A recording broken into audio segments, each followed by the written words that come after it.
Welcome back to Briggs on Books, where we talk to authors from all over the world about their books, about their experience, how did they get through it, how did they get published. We also have guests on that will help you through the process of getting your book out, maybe proofreading or editing or publishing.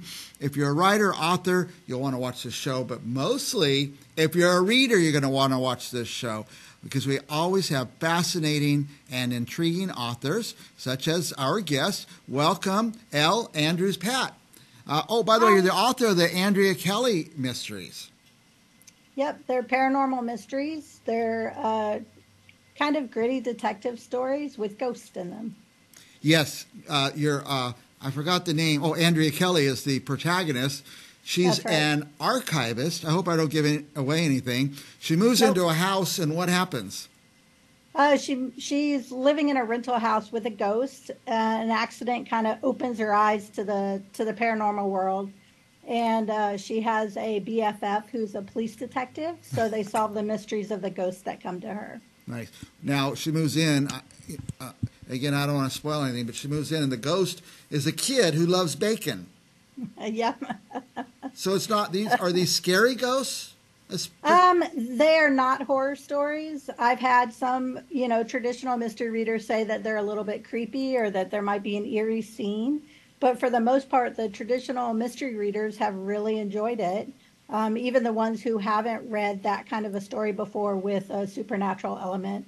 And there are not vampires or werewolves or any other critters of the night. It's strictly ghosts. Now, I put up the slide you sent us with 3 book covers: Ghost, Spirit, and Wrath. And this is a trilogy? Yes, it's a pretty solid foundational trilogy right now, and then there's 4 more books planned. But all the storylines get wrapped up at the end of the 3rd book. Nice. And then we'll kind of start from there on the 4th book. The 3rd book is Wraith. That's a type of spirit. So all the titles are types of spirits. I said wrath. It's wraith. Yes, wraith. Yeah, wrath is like anger. Ghost, spirit, and wraith. Wraith. Wraith is a ghost. Yeah. Now, a type of ghost. By the way, I love a series, and I'd love to finish reading a series, and the author goes, "Oh, I've got 4 more coming." So yeah. I like that. Now, these aren't your first books, are they? I've written a lot of novellas, novelettes, and short stories for science fiction and fantasy anthologies. I've got a publisher in Canada that I've written a couple of stories for. Summer of Sci-Fi and Fantasy 1 and 2. And then I work with a group of about 17 authors called the Alvarium Experiment. And we will get a premise or a theme for a short story anthology, and then we'll all write a story for it. We'll publish them individually on the exact same day on Amazon, and then we put them together in an anthology. Nice. Yeah, I love that. That's how I learned to do all the stuff that I do for self-publishing. Yeah. I did have a fancy New York agent for a while. He's left the industry now. And he was like, I don't know why everybody's not indie publishing. So that's what I've ended up doing. And it didn't make sense 20 years ago. I learned how to format and edit and everything. Yeah, in this generation of technology, it just makes so much sense. It does. If you hit, you tend to make more money, but you have to market your books. Yeah. So that's all there is to it. Things like doing this talk show and it's just advertising. There's so many books out there that, something has to put your book up a little higher. By the way, I think you won some awards, too. Yes, I have. Ghost and Spirit have both won National Indie Excellent Awards for mystery. They picked 6 winners. There's a winner and 5 finalists, so they've been finalists. And then I've also been finalist with both those books for the Silver Falchion Awards, which is put out by Killer Nashville and well regarded. Yeah. So hopefully Wraith will get some awards this year. Wraith. Now, like I was saying, there are so many books out there, and I read. That's my thing. I do. I read and read and read. And I've got to always be picking the next book.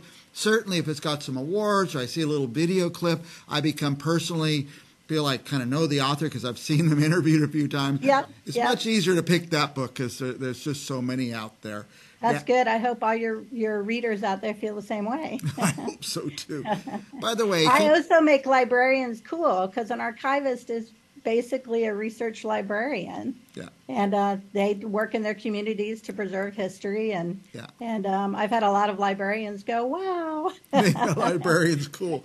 Now, this yeah." term keeps coming up. I've been hearing it the last month over and over. Kindle Vella. In fact, you sent a slide. I'm going to put this up and tell us a little bit about what that means and what that is. Kindle Vella is a subscription service where you put out one or two chapters of your book every week, and so readers have a shorter portion to read, so they can read on the train or on their way to work or right before bedtime, and they can actually read a chapter and be done with it. It I think came out of fanfic probably because a lot of fanfic authors serialize their stories. So Kindle is serializing your story, and you pay just pennies for each episode. Nice. It works out to about $10 for the book in the end, Yeah. depending on the length. But it's very, very popular for a certain type of reader. Yeah. Besides it being convenient for the reader and popular for the reader, is there an advantage to you in that you're getting some feedback as you're posting the chapters? Oh, absolutely. People are allowed to comment. They also have all your, they have your name and everything. So a lot of times they'll go and find your website. They'll email you. They'll say, hey, I like this about your story. I don't like this about your story. Nice. You can even run little surveys after your chapter to find out what your readers are liking or not liking and kind of adjust your story from there. Yeah, I was going to say, as you're publishing the Kindle Vella and you're getting towards the end, would you actually go in and change the book before you publish it? Absolutely. Yes, yes. That's fascinating. Go in and change the story before you publish it out on wider platforms. Yeah. I'm going to do that. I did that with Blind My Spite, and I got a lot of feedback from my readers, and it was really great. So I'm going to go look at those because that's fascinating. I feel like then I could be part of the creation of the book. Hey. Yeah, exactly. A lot of times, I don't know, authors, you're reading a chapter and you say, well, that doesn't make sense. Where is this going? Where was this from? Usually by the end of the book, it all comes back in a circle. But I always wish I could. It does. Occasionally you'll have somebody kind of be eager to, find out more information faster. Yeah. And it's like, no, I want you to appreciate the build of the story, Yeah. and anticipation is what mostly keeps readers reading. So you have to withhold some information here and there. And occasionally you get those readers that are just like, I can't wait. I have to know what's happening. I have to know why is this happening. I have, by the way, your web address on the screen for our viewers, elleandrewspatt.com. A pretty easy web address. What will our viewers find there? They'll find a website at the top. It has a bunch of different stories that I have and all their covers to kind of intrigue. They can join my newsletter where they get free stories. If they've already read Ghost and Spirit and Wraith, they can get an Andrea Kelley, little scene when they join the newsletter. Nice. And then I even do things like right now, Ghost is on promotion for 99 cents, and at my website you can get a gift certificate. So you can gift it to a mystery reader who's in your family or one of your friends, and then print out the gift certificate at my website and fill it all in. So a Christmas gift, for example? Stocking stuffers. I'm giving a hint to our viewers. Woohoo. Now, also you have an Instagram. We have it on the screen, elleandrewspatt, P-A-T-T. I don't see that part anymore, so I'm straining to see it. But yeah, I encourage our viewers to go there. Let me ask you a question. I know we're over time. I'm getting a signal from the producers. Who is this book for? Is there an age group or certain No, market? I'd say 15 and up. Nothing is graphic in the Andrea Kelley mysteries. Everything, there's a little bit of romance in it, mostly friendships, but a little bit of romance, and it's closed door. It's also LGBTQ friendly, so people should know that. Okay. And Blind My Spite is a little more graphic, so, forewarned. Okay, very good. Any last thoughts for our viewers?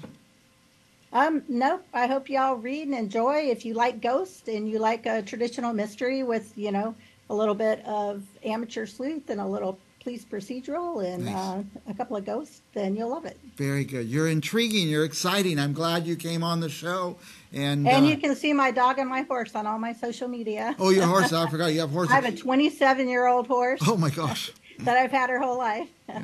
Managed to hang on to her. And by the way, you're in Knoxville? Knoxville, Tennessee. Yep. What is the big thing in Knoxville? It's the gateway to the Smoky Mountains. There you go. Knoxville, Yep. Tennessee. Thank you so much, Elle. Yep, thank you. Elle Andrews, Patt, author. Go to her website, elleandrewspatt.com. It's so easy, and you can find her books, find more information, and we'll be back with more authors right after this.